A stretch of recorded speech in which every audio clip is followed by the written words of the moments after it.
What's up to whoever out there is listening? Um, I'm gonna wait till it hits the 2 minute mark, give people time to come in if anyone comes in. But I need to get this off of my chest.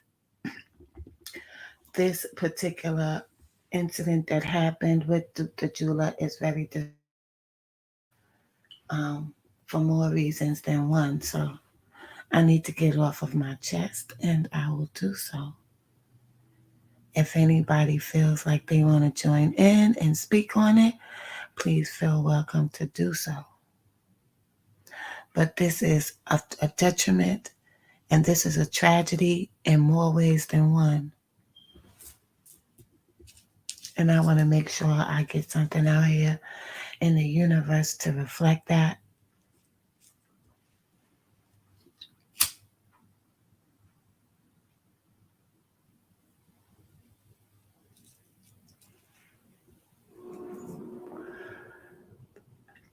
This was mostly a tragedy because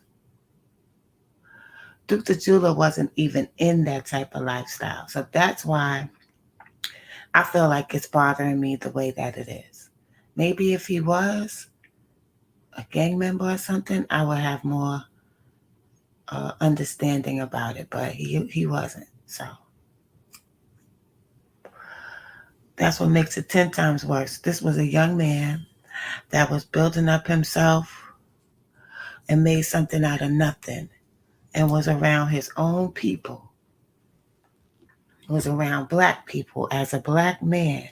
And instead of being celebrated, he was murdered and cut down and robbed. And that is a tragedy. So we passed the 2 minute mark. This is what really bothers me because over the years, as these rappers have been getting into buying jewelry and associating themselves with particular jewelers, none of those jewelers have gotten hurt. But most of those jewelers, I don't remember there ever being a black jeweler amongst them. You had Duke the jeweler, you had this one and that one. None of them were ever black. So now you got this young man. I believe he was maybe 27. I don't even think he was out of his 20s yet. And he digs himself out of the hole and he learns how to make jewelry. He didn't do anything that was common that most of us would do. He used his art skills and was trying to shop his jewelry and get clientele. Obviously, he was invited to this event, this gambling thing, because it was a private event. So why Boosie keeps saying that he doesn't know him is puzzling to me. By the way, this all everything I'm saying is alleged. This is for educational purposes and research purposes. Um, why would Boosie say the first thing that he says in the first statement he makes is, "I didn't know him. I didn't know dude." He keeps saying dude, dude, dude. Now, I definitely believe deep down in my heart that if Duke the Jeweler wasn't a black man, he wouldn't have got killed. And this is why this is so important and why I really hope somebody gets caught. Because I just saw the video that they showed of the crime scene, and you could see part of his body laid out in front of the truck I believe he might have been trying to get into when he was leaving. And it made me wonder. Nobody was there with him, like nobody else was walking with him to the car. It looks like it was a bunch of bushes, in the other side of the park. It just looks like a secluded type of area, a blind spot, like others would call it. Why was this man shot up so many times, all in his upper torso? like he did something to somebody, like somebody had a vendetta against him. So you're mad at this brother. You take his life in his prime, where he's probably been working so hard for God knows how long to become a success at what he chose to do with his life. And then he winds up, you dead, you're dead because somebody's hating on you. This is how it is now, y'all. This is how we moving now. One thing with black people, we used to be before crack, when the moral fiber was still there. Everybody would be at Boosie's door, knocking on him that could get to him to ask him what happened. But I see people even blaming Duke the jeweler for what happened, like he shouldn't have been around him. Why shouldn't he have been around him if he's networking? He was also in town doing other business, but he's networking and he's trying to get plugged in with the rappers because the rappers are the ones that buy those that type of jewelry. So why wouldn't he try to be cool with Boosie? He didn't see Boosie as a threat to him. He saw Boosie as one of his peers. Boosie doesn't have to he doesn't have to worry about Boosie because Boosie's doing his own thing. He got his own money.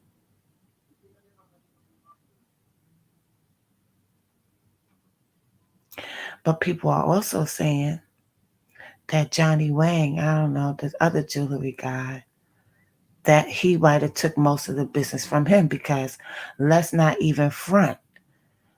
Not only did was Duke the Jeweler did something phenomenal, developing his own jewelry and designing his own jewelry, but the jewelry was fly. The jewelry was beautiful. The jewelry really caught my eye. There was a thumbnail made where there was a picture of Boosie on the left and there was a picture of Duke the Jeweler on the right with his jewelry on, and Boosie had jewelry on, and it Boosie looked like he didn't have no diamonds in his chain. Like Duke the Jeweler's jewelry was beautiful. So as I said before in one of my videos, I believe that Duke the Jeweler was picking the best gems. He must have had a great connect in that field with the gems because his jewelry was gorgeous. Or maybe he knew what to do to make them, to maintain his gems or whatever.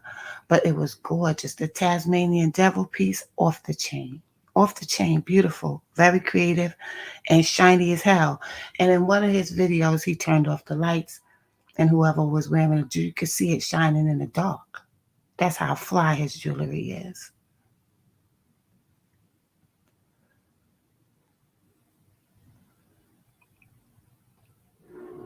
And for him to go and try to make business for himself and to get killed like that, and then this lame story comes up, like, how do you explain a young man going to do business with some rappers and winding up dead? There's no explanation for that. With a rapper, a big rapper who calls himself, a boss, and this innocent young man who's not involved in gang activity, from what I'm hearing, he winds up dead like this. This is not acceptable, y'all. If we keep accepting this is going to keep happening. And anybody that could spark any type of creativity is going to be cut down. And we're just going to be left with these negative dudes that don't care as long as their pockets are full. And that's why this is so tragic. Because who knows how many other black jewelers could have came up behind Jake the jeweler. I mean, sorry, behind Duke the jeweler. He opened up that door. Another choice, another way to follow a dream and to become successful. And I was watching Most Hated Blogger because he's the one that does the most coverage right now about Duke the jeweler. And I was watching him, and someone came up on his panel and was saying that um, another black jeweler was killed in Detroit. Now, I never even heard about that. And I'm going to look it up right now because that's very significant. Because if you have black jewelers, who do you think that the rappers are going to go to? They're not going to be going to these people. And not only that, his jewelry looked better than everybody. His jewelry looked better than the Wayne guy. His jewelry looked better than the Icebox jewelry. This jewelry was his fly. So just on the strength of that, he would have been competition. He would have been in people's way.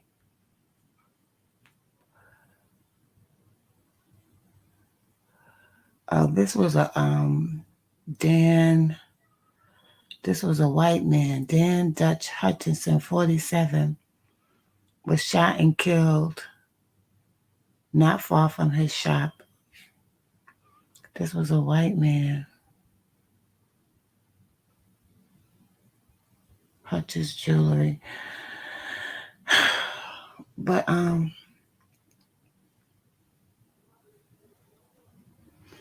then you know what else is so disrespectful to me? The way that when someone gets cut down like that, somebody gets murdered, they just start circulating the video, like, or a picture of the body. Like, why?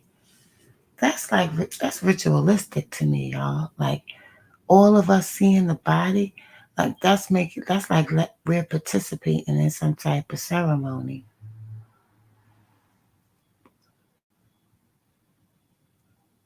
But somebody sent me the video of them taping the crime scene today, and I shouldn't have opened it because it was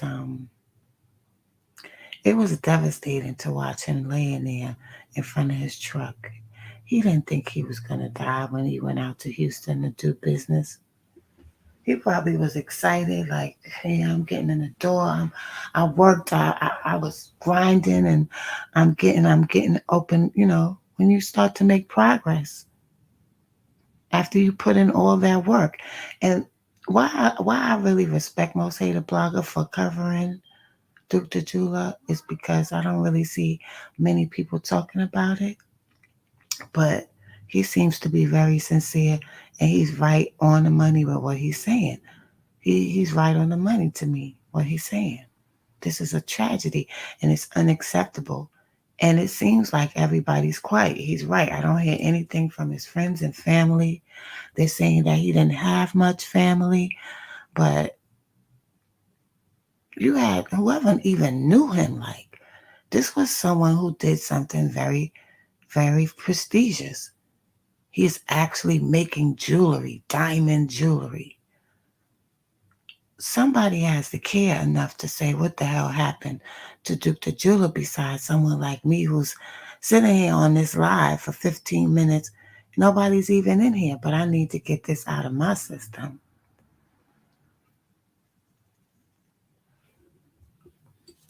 Because if we start accepting things like this, who's gonna be who are we gonna protect? Like, we're not gonna protect each other. We're just gonna write everything off to, oh, he got.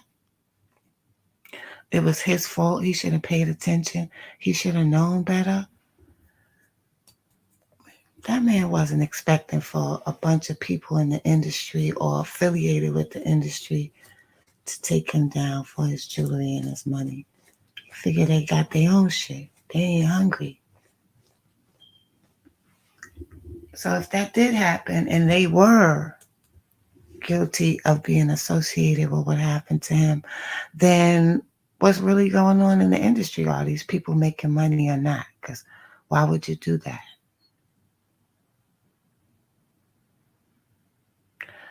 Why would you take a picture in a Chicago Bulls jersey that you may have taken a while before, but 2 days after Duke the Jeweler dies, you post a picture of yourself with a Chicago Bulls jersey on, holding some money,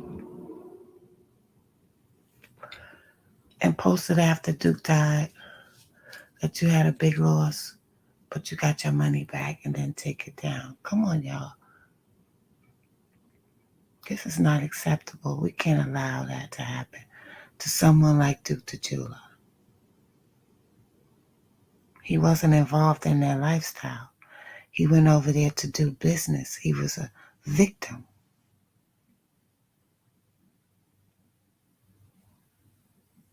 So we're going to stoop that low. And it also brings attention to self-hatred because he was around a bunch of black men.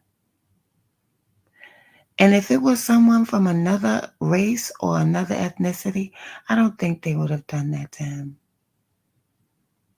They might have robbed him maybe, but it's just really sad, y'all. I wish there was more people in here or people come into the chat and speak because I would really like to know how y'all feel about this. Like, the PNB Rock situation just totally knocked this. Nobody's sweeping, it's being swept under the rug. Like, nobody's really talking about it. And if we don't look out for the ones that's innocent, for the innocent ones, we just gonna all be victims eventually. Because if we don't look out for each other, nobody else is gonna look out for us.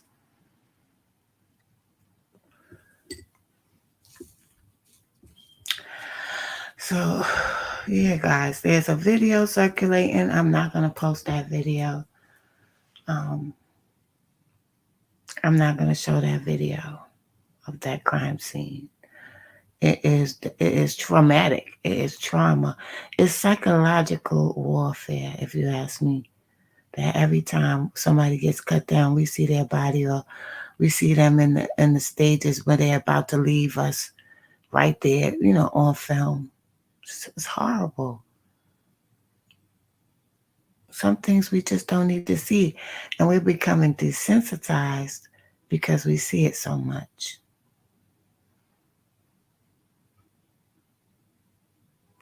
But rest in peace to Jake Jula, and my condolences to the ones who love him. He was a big loss in more ways than one. And we got to do better. Peace.